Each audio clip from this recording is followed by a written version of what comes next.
As tensions continue to ferment in the Middle East, God has called some from among his flock to bring the gospel of the kingdom to the Muslim world. Our guest today, Stephanie Quick of the EMMAUS Table, is a writer, a teacher, a songwriter, a recording artist, a cinematographer, filmmaker, and fierce advocate of Israel, with rare and unusual political equilibrium, and a true and loyal friend to dogs everywhere. She's here to tell us about how the EMMAUS Table is proclaiming the gospel in its original apocalyptic Jewish context to audiences in the Middle East and around the world. You're listening to Messiah Podcast, where Jesus is Jewish, and that changes everything. Messiah Podcast is a production of First Fruits of Zion. Create a free account at ffoz.org to start exploring the Jewish foundation of your faith and receive a free book from our store. Let me introduce you to my teacher, the rabbi from the Galilee. Well, all the way from the Golan, it's Stephanie Quick. How are you doing? I'm doing all right. Thanks for having me. Hey, thanks for coming on. What's going on over there? Everything and nothing. Everything and nothing. We're recording this on February 12th of 2026. So I just keep hearing that some things could happen, but then it doesn't seem like a whole lot is happening. Does it? Do you feel like? Does it feel like the calm before the storm? How do you feel over there? No, I mean, I was saying to a friend, I can't even remember when the latest drama with Iran started, but in the past, I was in the States on October 7th, and I got back at the end of December, like right after Christmas, and all through 2024, and we had the ceasefire here in the north after Thanksgiving, so like late November, and then 2025, we had some sporadic stuff. June of 25, obviously, we had the 12-day war with Iran.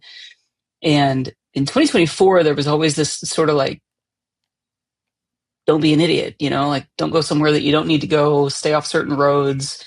And in the north, our main threat was Hezbollah. But then, with the 12-day war with Iran, at that point, I think it was the third rodeo that we had with Iran, because they fired out in April 24 and then later in the year, I don't remember when.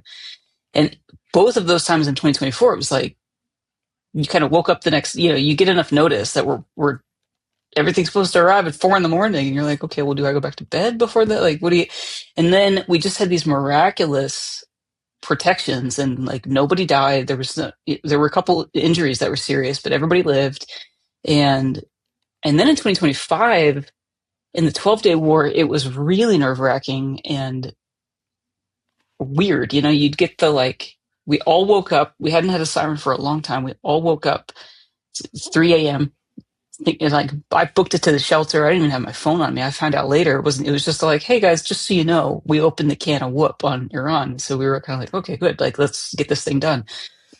And that feeling pervades, like, let's just get it done. And Israelis are like, I'll go through everything I'm about to describe. We'll all go through it again, if it means that the Iranian people can be free from the regime and Israel can sleep at night a little bit better, which there's more thoughts on all of those things. But I remember, so wake up at 3, and then the whole next 12 days, the threat in the north, because Hezbollah at that point was pretty well disarmed or dismantled, and the IDF was in southern Lebanon and cleaning that up. We still have some oddball explosions that you'll hear because they found another tunnel with more weapons or something that they're blowing up. But I was sleeping in my safe room every night and just turning my phones off, because you'd get when the ballistics are coming from Iran, the country gets like a 30-minute heads up. You need to make your way towards shelter. And then if all goes well, right, you get the 30-minute heads up, and then you get the 10-minute heads up that's like, you need to be within arm's reach. And then you get the get in shelter right now. And so if you didn't listen, you kind of you could step outside and watch them go over. And my neighbor was telling me about it. So I ducked out at one point to try to see it, and I missed the lights go first, and then it's the sound, and it sounds like the heaviest freight train you've ever heard going over the sky. It's the craziest thing. I don't really know how to describe it. And then, we would wake up in the morning, and I'd turn my phones back on with my stomach in my throat, thinking like, okay, where did it hit? How many people because it was like apartment buildings. They were just aiming at civilians. And so nobody's like, let's do it again, but everybody's kind of like, let's just get this over with. But the tension that was in the air, or like the anxiety that was in the air before, like make sure you've got gas in your car, make sure you've got, generator, all the like a hurricane kit, but for war. And now you don't feel that at all. I think we're just like, yeah, okay, again, let's Wow. go. Wow. So, Wow. but I'm aware that there's a lot of American equipment still moving towards the region, but I've had to just start kind of tuning out all of the hot takes online. And Yeah, that sounds like what we do here in Michigan for tornado sirens. We go out and try to look for it, and oh, I don't play with tornadoes, man. yeah, wow. We want to get into your storied career here a little bit. I think the first thing I really want to ask you is, what are you doing over there? Because I've talked to a lot of people. They're on fire for Israel. They would love to visit the Holy Land. And you just went ahead and moved there. How did that happen? Why did you go there? What do you like? What took you to the Middle East? And just talk about that impulse, and how you knew it was from God, and why you just went ahead and packed up and moved over there. Gosh, I mean, there's no like clean answer. I felt for a long time in my 20s, like it was just like find the next breadcrumb on the trail. I got a degree in psychology almost 20 years ago, and then was going to go to graduate school straight off the bat. Really felt like the Lord was like, you can, it's just not my best for you right now. And so that kind of led me to I was in KC for a bit and really developed it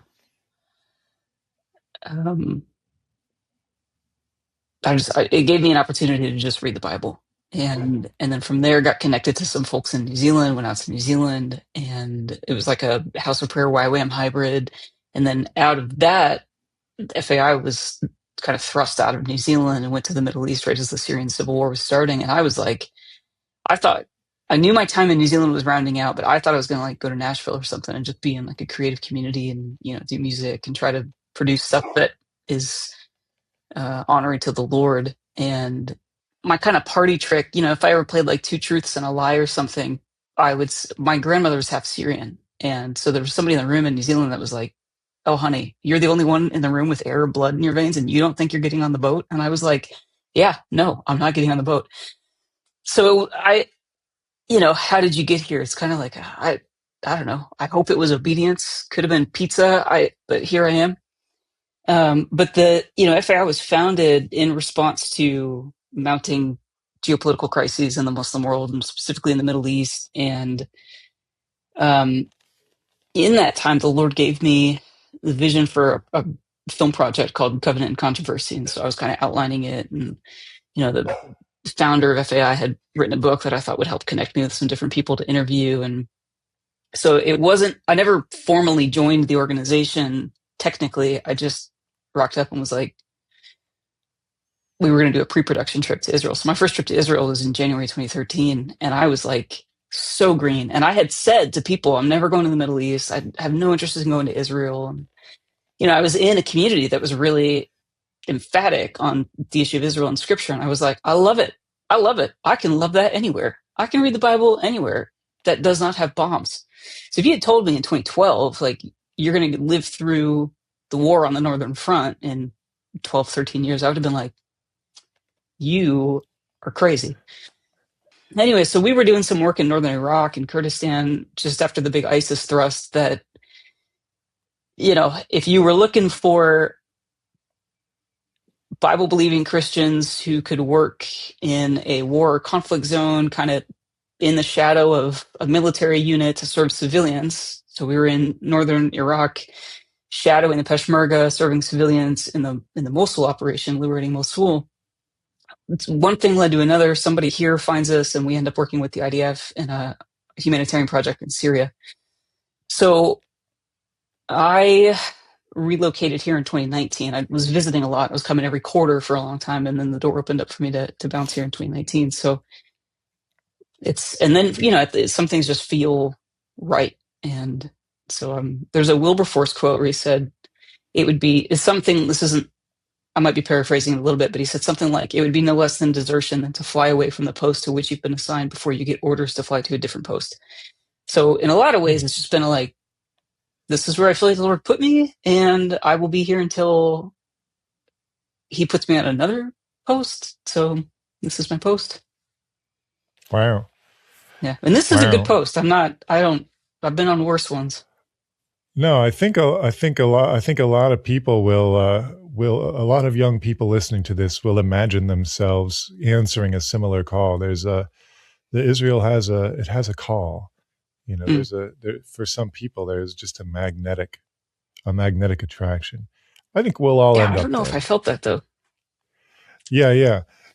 So that's interesting. That's how you know it's real, because you didn't really want to.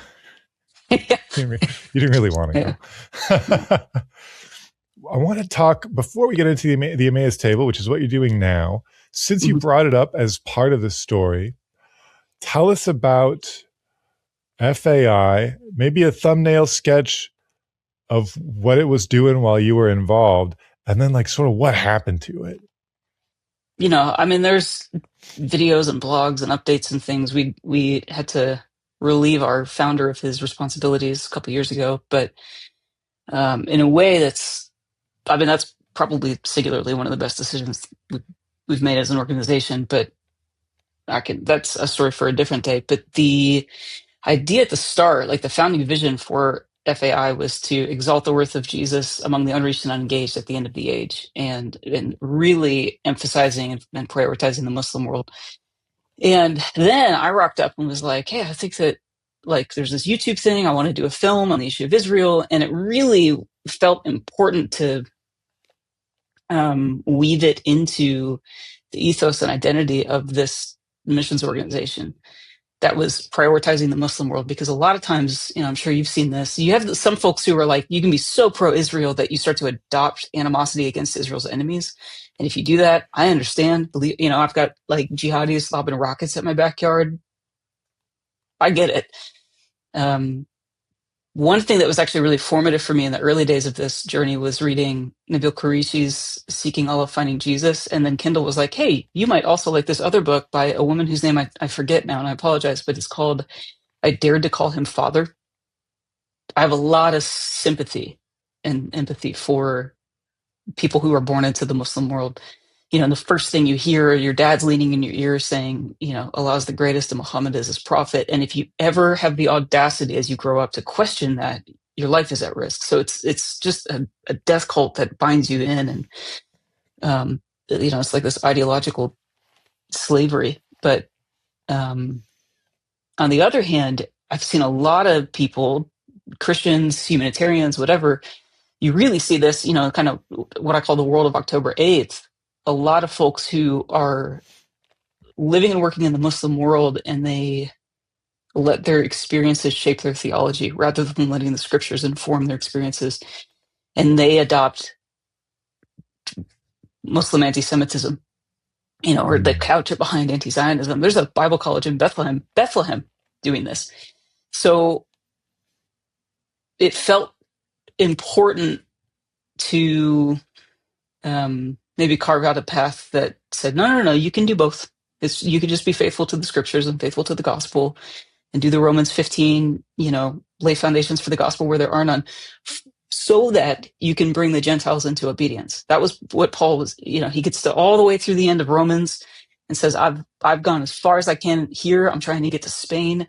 And all of this is so that, we know from Acts 28, he's doing it for what he calls the hope of Israel, to bring the Gentiles into obedience for the hope of Israel. And you can't bring Gentiles into obedience if you're giving them a false gospel, if you're giving them a Palestinian liberation gospel, a social gospel, warm and fuzzy feeling on your insides, the kingdom is my emotions gospel. That's not the gospel of the kingdom.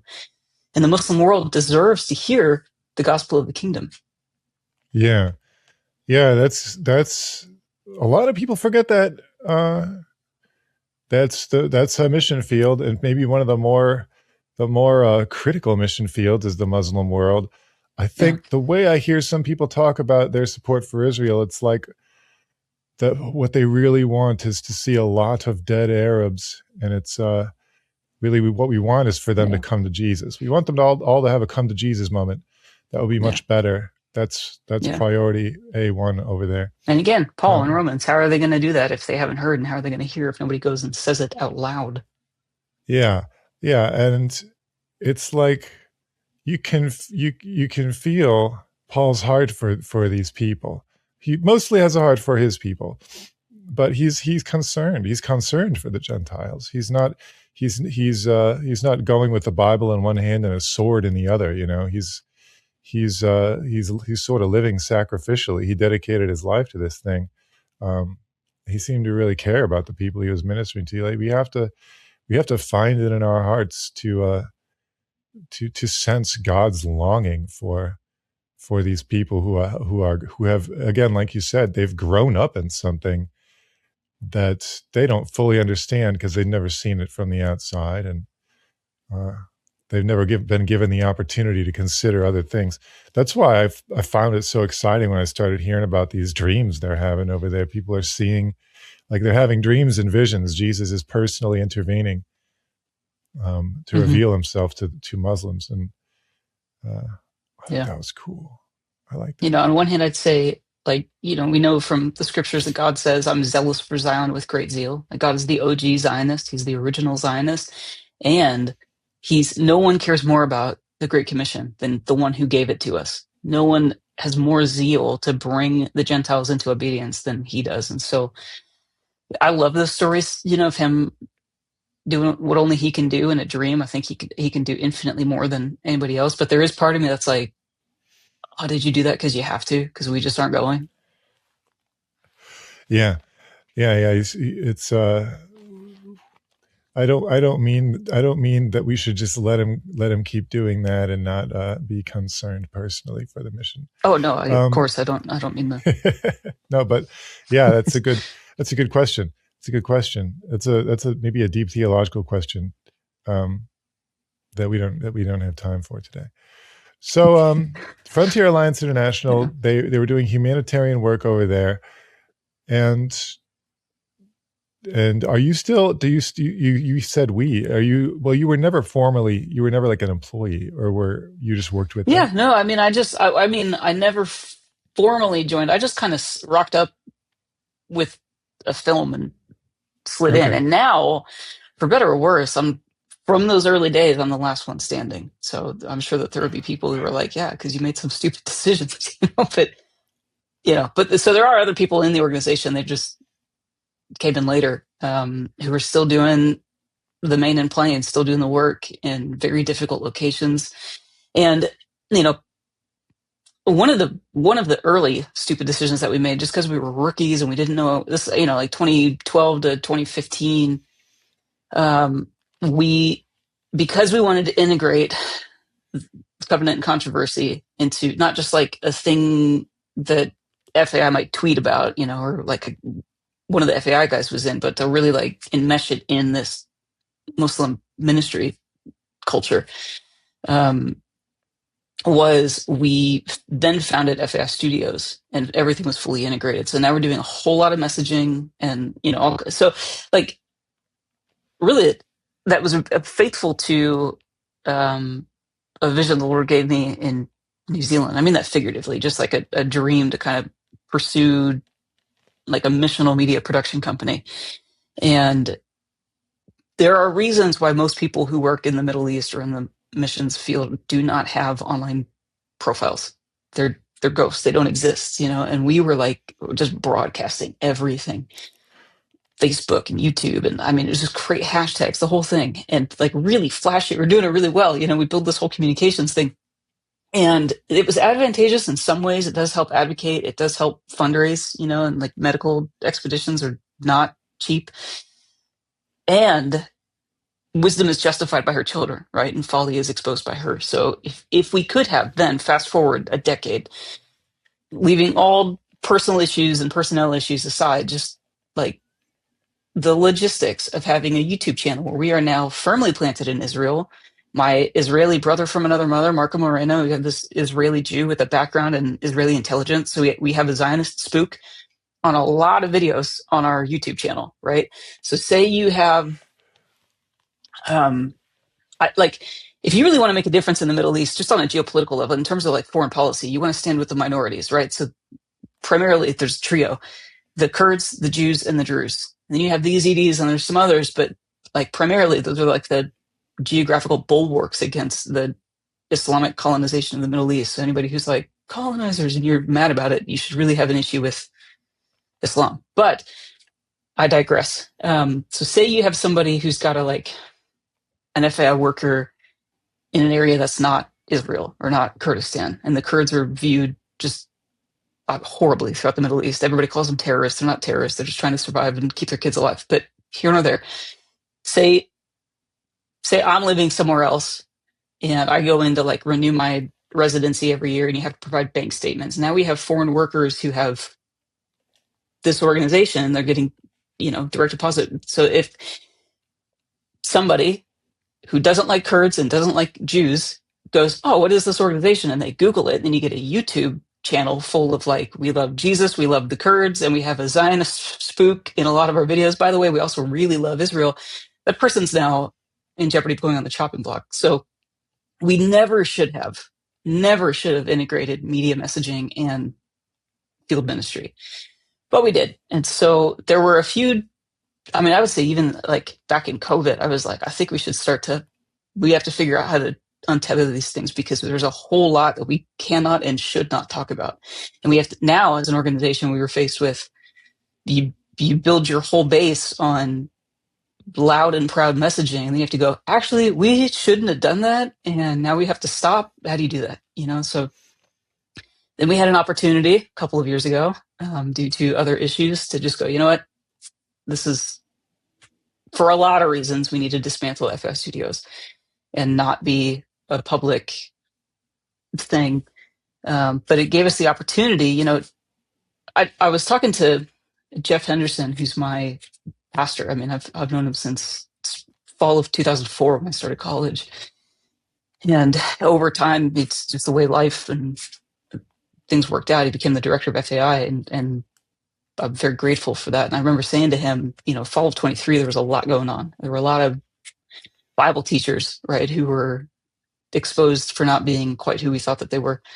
And I remember texting with him and going like, is it possible to have a messaging ministry where you're resourcing the body and not be like a wolf? Like, is that just the nature of it? Or like, are those the kind of people who are attracted to this? Like, why am I in this game? Or is there something about this? Is it like the ring in Lord of the Rings, and it tests you and it turns you, and like, is it possible to do this in a clean way? And he, in a very Jeff way, he's very pithy, sometimes very wise. And he said, the solution is to tear down the platforms and use the wood to build a dinner table. And so that was probably the first kind of seed planting for the concept of the EMMAUS table.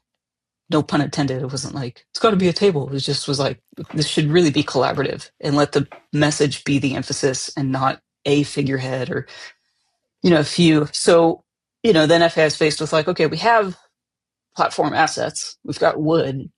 Should they be repurposed? Should they just be burned down? Or is there something that we can do? And a few of us really felt like there's just not enough people providing teaching on the person and work of Jesus and the cross, and how that makes sense of, what Isaiah called the controversy of Zion, and all of the provisions of the everlasting covenant, all of the consequences of the everlasting covenant, or the controversy of the everlasting covenant. And so I took down all the old covenant films, and we're going to do a trio now. And so the first one, The Great Rain, came out in last December, just a couple months ago. And I loved editing it, all through like 2024, 2025, when we're working on stitching this thing together. And I just felt this kind of like, I think we're onto something here, because there were like 9 folks, and there's no one person that you're really following or that's emphasized, but it was I could not have scripted it better if I had tried. It was just the way that everything, all the puzzle pieces kind of fit together. And I was like, this is a vibe. I really like this. And so that helped, I think, give some clarity to the concept of the EMMAUS table. So I've been told to not use this word in public, but I think it's an experiment.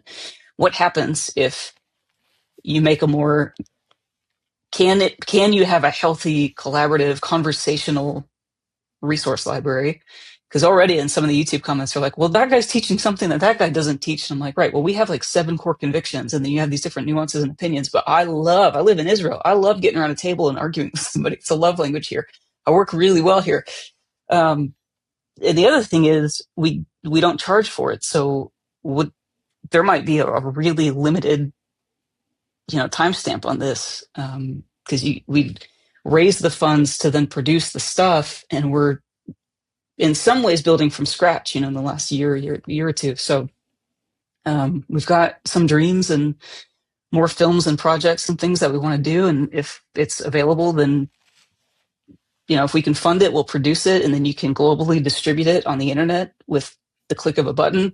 We've got a translation team of people all over the world in dozens of languages who are like, we'll take this stuff, we'll translate it, we'll make it available to literally anybody anywhere with the internet. And I think it's it's unprecedented technology that's never been available before. So Right. let's do it. So what what is the EMMAUS table? So how do people engage with it? What do they get when they go there? And sort of what niche does it fill? I hesitate to say this First Fruits, if you want to talk about like a resource library, resource ministry, teaching ministry, you guys have been building something for 30 years. That's incredible. And we're grateful to have you at the EMMAUS table and present, figuratively speaking, at the table. But it's a missional media production company and growing resource library. So if just whatever, we don't have a favorite kind of media, but there's some that's obviously easier to produce than others. So we have a YouTube channel, website, all the social media channels, Spotify, Apple, kind of wherever, Kindle, wherever. We want to take advantage of the different distribution platforms that have already been built, and they're in everybody's pocket on everybody's smartphone. And we have an app that just consolidates all of those things into one go-to spot. And again, you can have that anywhere. It's available globally in the App Store. So, films, documentaries, podcasts, books, articles, music. I really believe that music is Paul, scripture, but Paul in particular writes about this a lot, that music is the most strategic teaching tool, because there's something about a melody that you can marinate. And I got discipled by Five Iron Frenzy in high school, I loved Five Iron. And there were things of, deep calls to deep. Dude. So there were things about like the nature and character of God that I would hear about in church. I'd hear about in youth group, but, sometimes you just got to sing it and get it in your bones. Yeah. I've always been a musical person. I have been told that when I was a baby, as soon as I could pull myself up to stand up, I would start bouncing around every time there was music going on. Oh, cool. Yeah. Yeah. And now I play like whatever instrument I can get my hands on. Really? It has strings. I don't deal with instruments where I have to make my mouth a certain shape, because it doesn't work. It doesn't work for me. Something's wrong with my tongue. I can't even stick my tongue out. There's like, it takes about 90% of my concentration to form consonants, it's amazing that I'm able to do anything like this. Hey, if you're enjoying this conversation, take a moment to like, comment, subscribe, or share with a friend. It really helps us reach more people with the message of the Jewish Jesus and his coming kingdom. You can find more Messianic Jewish teaching and resources from First Fruits of Zion when you visit ffoz.org and create a free account. So you've mentioned the film. The film, and you said it's a series. It's going to be a series of 3, and they're all under the title Covenant and Controversy. Is that correct? And there's one out now? Yes. So Covenant and Controversy has always been envisioned to be a resource library of its own. Like, you can come to the smorgasbord that is the Emmaus Table, and then crack open this door and have the golden room in the library, I think. And so the film that came out a couple months ago is called The Great Rain, and then we have two more in the film series. So if some of you are like, I think The Great Rain is if I had a friend who was like, okay, Jesus, the gospel, tracking, but like, it's just under 2 hours, and I think it hits all the pockets. I actually think it's a really good. We didn't set out necessarily to do a film that's like the presentation of the gospel of the kingdom, but if Jerusalem is the city of the great king, who is the great king? So to speak of what his presence there will look like, I think it is a pretty compelling case for the good news of the kingdom. And then we'll have two more to kind of explore the relationship between Israel and the nations, and the implications for Israel and the nations. And then, from there, broaden out articles, books, podcasts, so how that fits with, on the shelf of like the Emmaus Table ecosystem will remain to be seen, or if it just kind of all comes it'll all be under the banner of the Emmaus Table, but Cool. Everything we do is kind of covenant and controversy in a way. So yeah. Now that we talk about the gospel of the kingdom, in the case this is someone's first podcast, what is the God? Because people get riled up about this. Someone's recently gotten riled up about it. It's like, well, what about the regular gospel that I heard in church? Are you bringing a new gospel? Paul says we should get rid of anyone who brings a new gospel. He does. The guy, which is, you can turn that right back around on people, can't you? But you can throw that pie right in someone's face. It reminds me, when I hear the gospel of the kingdom, I try to reach back. I reach back to how I would have reacted to this 15 years ago, and I think a book by Scott McKnight comes to mind, The King Jesus Gospel, where he's offering this corrective. He's like, look, if your gospel message that you're telling people is missing some key things that Jesus said, and like what he positioned himself to be and promised to do, like, something's wrong. Is that sort of is that fair? Do you want to summarize the gospel of the kingdom for our listeners, and perhaps gingerly contrast it with something else that they might have assumed was a complete summary of the good news? I think I would say, like, if you've got a Christian background, you're going to church, if you don't know what the phrase the gospel of the kingdom is, great. This is a good conversation to have. I would preface it, if somebody's got a church background, I'd preface it and say, if you have any understanding of the gospel that tells you that you don't need to read parts of the Bible anymore, I'm going to call it at best an incomplete gospel.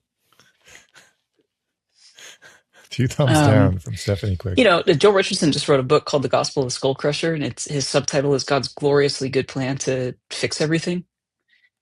I think that's the subtitle. It's something like that, like God's gloriously good plan to fix everything. And he's tracing it back to Genesis 3:15, which is the first gospel, that there would be a son of Eve who will get in a fight of all fights with the son of the serpent, the seed of the woman and the seed of the serpent. And, as God's doling out consequences for the catastrophe that was the fall, he says to the serpent, like, you're going to get into a brawl, and you'll bruise his heel, but he's going to crush your head. Like, he will be the end of you. So immediately the story begins to unfold, and you're tracing, going, well, who's the guy? Is it this guy, this guy, this guy, this guy? And then eventually it's Jesus of Nazareth.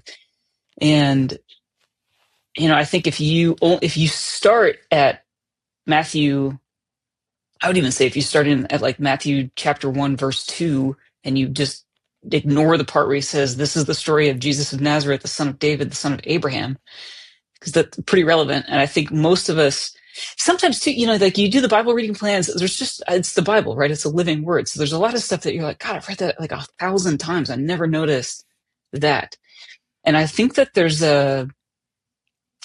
I'm pulling this a little bit out of context, but there's a passage in Ezekiel 16, and the Lord is speaking to Israel, and he's talking about like his the growth and trajectory of the relationship that he has with Israel. And he uses language like, when I met you, when this started, you were a baby, and there were things that were appropriate for him to reveal to her in her immaturity. And then as she aged and grew into maturity, there were other things that were at that time appropriate for the Lord to reveal to her. And I think how many of us have stories where we can look back on our journey with the Lord and go, I've learned things about him now that he didn't tell me on the front end, because he's a good shepherd, right? And so there's some things that are just, Yeah. and he's a good poet. He just writes good stories. So there's things that are appropriate to hear however he's revealing himself to you.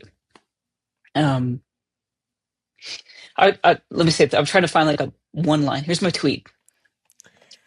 When God had Abraham cut the animals and God goes down the aisle, right? And Abraham took a nap and he wakes up in a covenant. Abraham and Adam are the two guys in scripture who take a nap and they wake up in a covenant. God promised him seed, land, blessing, right? So these three provisions that we know from Hebrews are the provisions that Jesus paid for with his blood on the cross. Seed saves mankind. Land saves creation, and blessing to all nations makes those provisions that were dedicated through a lineage, through Abraham, Isaac, Jacob, through to David, through Israel, in Israel, then makes this possible for those things to flow out to all nations. So that's why you have so many. The puppy loves this prophecy. This is why you have so many promises in the prophets about from Jerusalem all the way to the ends of the earth.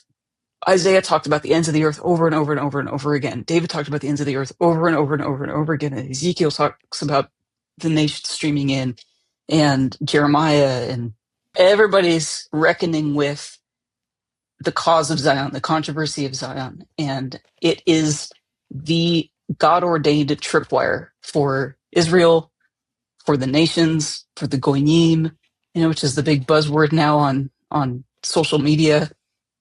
And it's not a bad thing. It's just a Hebrew word for the nations, Hagoyim.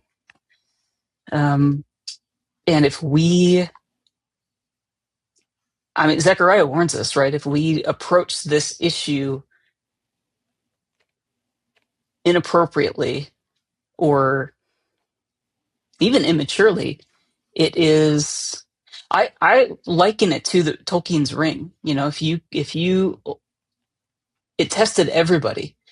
And it tested Frodo, but most creatures couldn't be trusted to get that ring to Mordor, but Frodo could, because Frodo had like a purity of heart, and he had Samwise, right? He had like a buddy, a brother, perhaps Proverbs 17:17 brother born for trouble, who could come alongside him and help him get that ring to Mordor and complete the journey.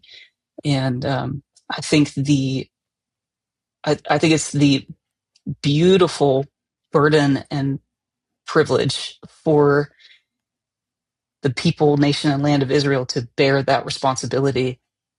And it's the burden and privilege of Christians to be Samwise and be a brother born for trouble and come alongside and not boast against the branches, but bear beautiful witness to the Jew first and to Gentiles, the good news of the kingdom that is sure to come and soon to be restored. The kingdom is real, and it's in Israel. That's what I've been telling people. But his reign will extend to the ends of the earth. And yeah, a lot of people slog through the Old Testament thinking like, "What? Why isn't this telling me how to go to heaven when I die, or something like that?" And it's like, yeah, it's you'd think that would be the point. That's what we grew up being told. The point of the Bible is you can read it and find out how to go to heaven when you die, but you can skip about 99% of the verses. And hope for the deep thinkers out there, they realized that doesn't seem quite right. I think too, we mind things out because there's good. This is why we have like random verses from the prophets or something on like cross stitched into pillows or on mantles or something, because we're mining through, and I get it. There's value in that, but I also think as we mature in our relationship with the Lord, we mature in our understanding of the word. And so look, I too, we all start somewhere, right? Every baby starts with milk, and then you grow up, and at some point, it's appropriate for you to begin to eat meat. It's inappropriate to only drink milk all your days. You're not going to mature. You're not going to grow. You encounter what people call failure to thrive. And so, if you are to mature as a Bible believing Christian, I invite you to go through. I think it's a misnomer to call it the Old Testament. I think it's really unhelpful. So I've just personally started calling it the Tanakh. But go through and I'm not condemning this. It's good and right to go, oh, God says I know the future I have for you, hopes and dreams and plans, and like I have good things for you. Absolutely. But there's security in that only because the people that he said that to begin with, that Jeremiah 29:11 verse to begin with, he has not reneged on that yet. And because he is faithful to them, he will be faithful to those he has grafted into that commonwealth. And I think it's like discover the beauty of the covenantal commonwealth and the beauty of the covenant, and his relationship to Jerusalem is what gives you security in his relationship to you. I've always found it interesting that the Theo bros who are real big on like once saved, always saved, they're the first ones to say there are exceptions to this. Like Spurgeon would be an exception to this. He was very reformed, but he really believed in future grace for Israel. But a lot of people nowadays who go, no, Israel sinned too much. Like I'm once saved, always saved, but they're not. And then the folks who are like, I don't know, man, you could like, if you drop your salvation card out of your pocket and just fall away, like you got to be careful. But it flips. It's, and so I think there's a way of, the body's held together by tension in the joints. And I think we all need each other. Yeah. Yeah. And there's tension in the apostolic writings in the New Testament, You have Jesus saying there's going to be a bunch of people that thought they were my disciples and they're not. And then John is writing like, I want you to be sure that you're in. It's like, wow, Jesus didn't seem to want people to be that sure. He's like egging us on. Like, don't be one of the ones that doesn't really know me.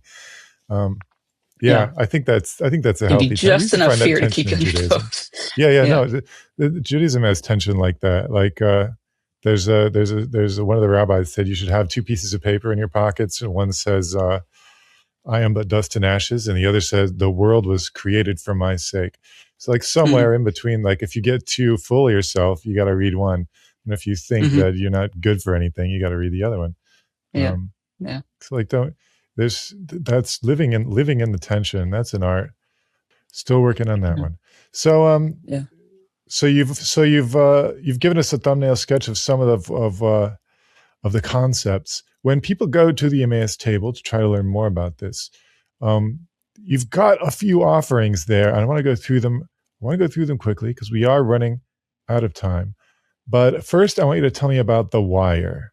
If we offer nothing else to people, we offer Covenant Controversy and we offer The Wire. And Gabe Caligiuri is in both of them. Gabe runs The Wire. It's I should know the tagline for The Wire, but I don't. But it's like geopolitics through a Maranatha lens. That might actually be the tagline. Geopolitics through a Maranatha lens. And as I said earlier, like letting scripture inform your interpretation of your environment and the events that you're living through, rather than letting your environment and events shape your interpretation of scripture. And Gabe does a really excellent job of keeping tabs on what is going on in the Middle East and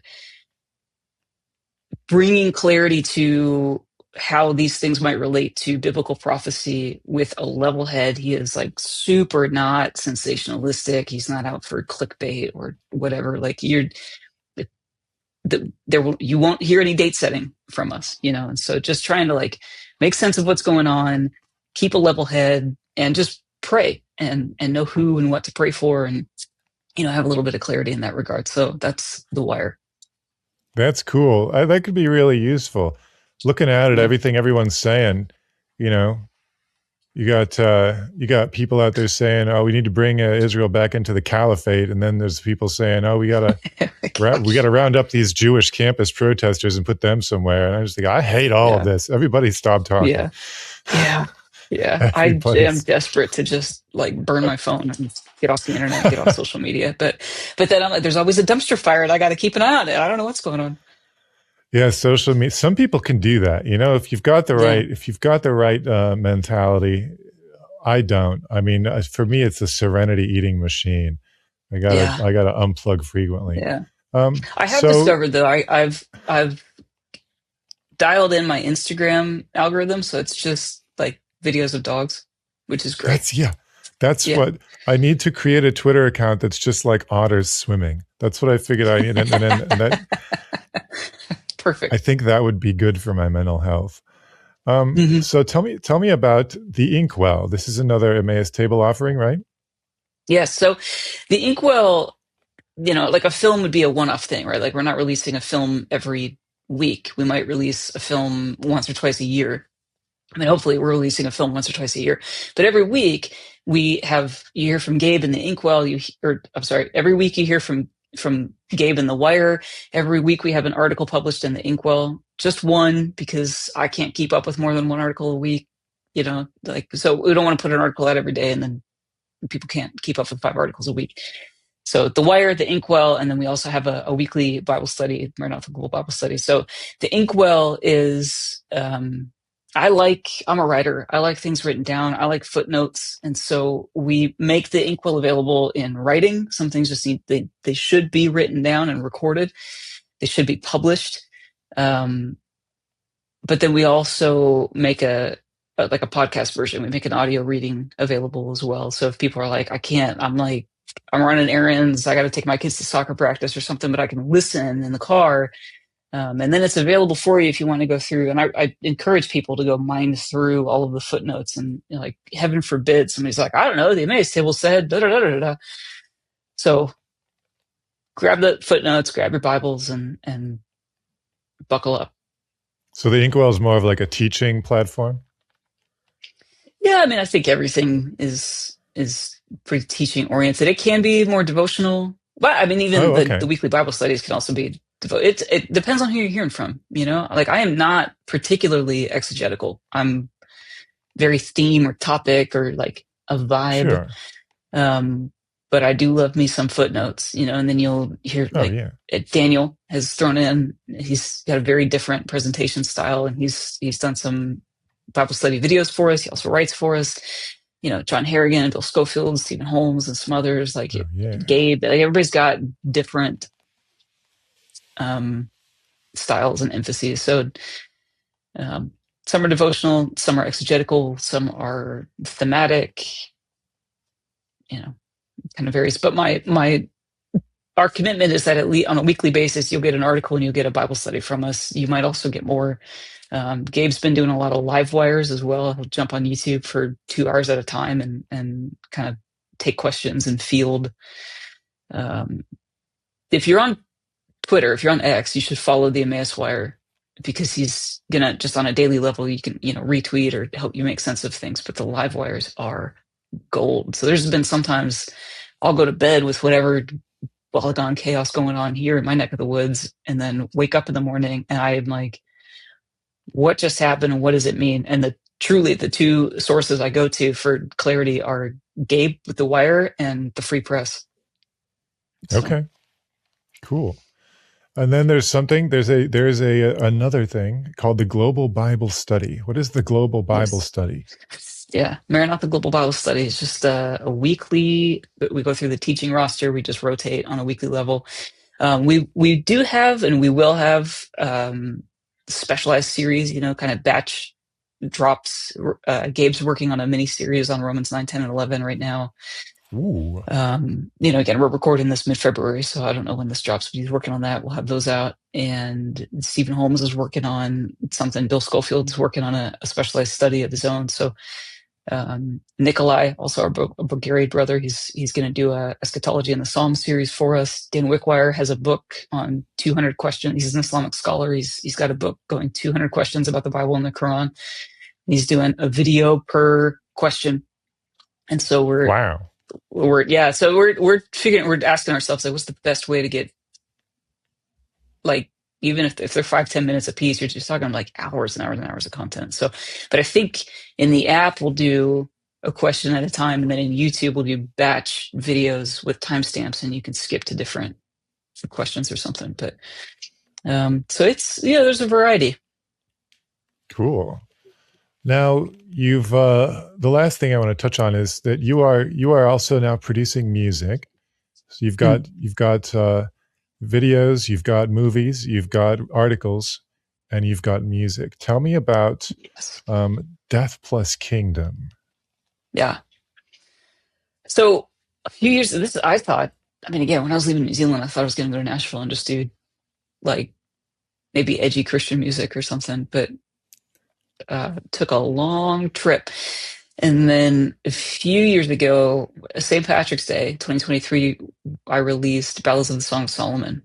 And it's like an Americana bluegrass interpretation, I guess, of this song.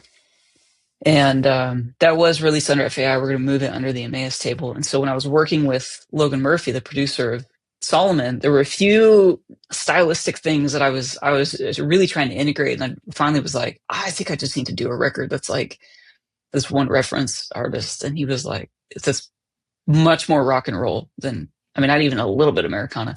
And he was like, you'll call me when you do, right? And I was like, totally. And so, just as like, you're in the studio, you're just spitting ideas out, and then like the next day he was like, so what's the next record about? I was like, bro, we were trying to get this one done, and this one has 16 songs and they're crazy. We have like 6 different vocalists coming in on this thing, weaving in and out, like him, her, the Daughters of Jerusalem, this other, like, it was chaos. It was awesome. And Logan, it would not have happened if not for Logan. He made it. I'm so proud of that record. And again, I think music is a brilliant teaching tool. And like the Song of Solomon, I think is ultimately God's love letter to Jerusalem. And again, you want security and confidence in your relationship with the Lord and how he relates to you. You look to how he relates to Jerusalem. And so I think it's really important. So I remember I had a conversation with a friend here beforehand, and I was like, how do you, she heard I was writing it, and she was like, it's like really important to us as Jews. I said, yeah. How do you feel that I'm working on this? And she was like, I mean, it's cool. Just don't make it like super Christian, And then later we were at our friend's wedding and they played Better Wine. And she was like, what is this song? She found out I wrote it. She loves it. She's like, when I need like a hug, she goes, I listen to Better Wine. And I was like, that's my job here is done. So anyway, so I was talking to Logan, and the next day he's like, so what's the next record? And I was like, I was kidding, I don't know. And then that night I was walking my dog and I was like, oh my gosh, it should be about the resurrection. Like, what is more rock and roll than getting resurrected from the dead? And so that birthed the concept for Death and Kingdom. We just use the plus sign because it's a stylistic it's thing. a stylistic. We're artists, It's not like peg plus cat. It's it's not like an Ed Sheeran record, and it's just Death and Kingdom. So my vision for it is that there would be 3 volumes: Death and Kingdom, Volume 1, 2, and 3. And the first one is the Death of Death, and kind of introduce different apocalyptic themes, and then each of them would be 7 songs. And so this one's 7 songs, and then we did an acoustic version of the 4th track, Gates of Nain, which is I think my favorite song on the record. It's the most resurrection specific song on the record, I think. And what's your favorite song? What's my favorite song in the world? Death and Kingdom. Oh, in Death and Kingdom, it was the one where Jesus has like the fire eyes and eyebrows. The name Achad. Oh, yeah. Yeah, I like that one. That's a good one. Yeah. I'm sorry. I wrote. That's a great song. I wrote. That's. I think it's like a Rorschach test. You wrote the songs? I wrote the songs. Yeah, sorry. Cool. I didn't mean to be like, hey, I wrote this. I just mean like, I thought you knew that, and then I'm like, yeah, it's a great song. It's like Stephanie's got such an ego. Anyway, yeah. Well, I thought you wrote them. A lot of people are now like just telling a computer to write their songs, but I assumed that you wrote these with your mind. Yeah, well, yeah, and a good team. We had Logan producing, and Michael singing, and Michael's just incredible. But Echad is like, I think the record is a Rorschach test in that if Echad, if Echad is your favorite song, I think it's it's Zechariah 12. So I love that song. I think it's really important. Yeah. His on that day. V'ne'emar v'haya Hashem melech al kol haaretz hayom hahu Mm, yihyeh Hashem echad u'shemo echad. What a great verse! What a great verse to end every prayer time with. And mm. that's kind of it. I mean, that's the gospel of the kingdom, really. That's Zechariah's tweet about it. At some point on the earth, God, everyone will know God, and his name will be one. Everyone will recognize him and his sovereignty, and we're looking forward to that very much. Yeah, and this is the glimpse of the kingdom now, right? Puppies, Yeah. crazy dogs. You know, say hi, I buddy. think though there's got to be dogs there, right? Oh, I'm very pro. Do you want to hear my unpopular theological take? No, give it. Yeah, The hit me only with that reason take. creatures die, the only reason dogs die is because of human sin. And if God's going to restore all things, I mean, come on. Well, look at this. Yeah. You got to have those You have to dogs. smile. Give me your happy face, bud. Yeah. Hey, Poppy. Hi, Poppy. Yeah. I remember watching like TBN or something back in the day, and I saw an ad for the next episode of Jack Van Impe's show. And I remember him saying, like, we have found definitive biblical proof that your pets will be there with you in heaven. And on the one hand, I was like, really? And on the other hand, I was like, gosh, I hope so. Yeah. I mean, like, he's enough, right? Like, we're not going to be like, oh, I thought there was going to be ice cream here too. And you know, but like, why wouldn't there be? Where's the soccer field? This sucks. Yeah, we'll have everything we need. I want a refund. Oh, well, that's about all the time we have. The ministry is called the EMMAUS Table, and you said you have a website, you have Twitter, you have everything probably. What do you got? Yeah, the EMMAUStable.world, and then you can wander down the rabbit hole from there. The EMMAUStable.world. The EMMAUStable.world, and we'll throw a link there in the description. Well, it was nice. It was nice to talk to you. It was really nice to see the dog, and we hope and pray for the peace of Jerusalem and a resolution to all the tension over there. Amen. Thanks for having me. Well, thanks for joining us today on First Fruits of Zion's Messiah podcast. If you enjoyed this episode, please leave a review along with a 5-star rating. If you want to learn more about the Jewish Jesus, create a free account at ffoz.org and start studying the scriptures from a Messianic Jewish perspective. We'll even give you a free book. Messiah Podcast is made possible by the generosity of our First Fruits of Zion friends. FFOZ friends are people like you who partner in our mission to reconcile disciples of Yeshua with God's prophetic promises to Israel. Tune in next time for more great conversations. Until then, I'm Jacob Franzak. Shalom. Put your hand in mine together. We will walk in harmony. Let me introduce you to my teacher, the rabbi from the Galilee. Let his word cover you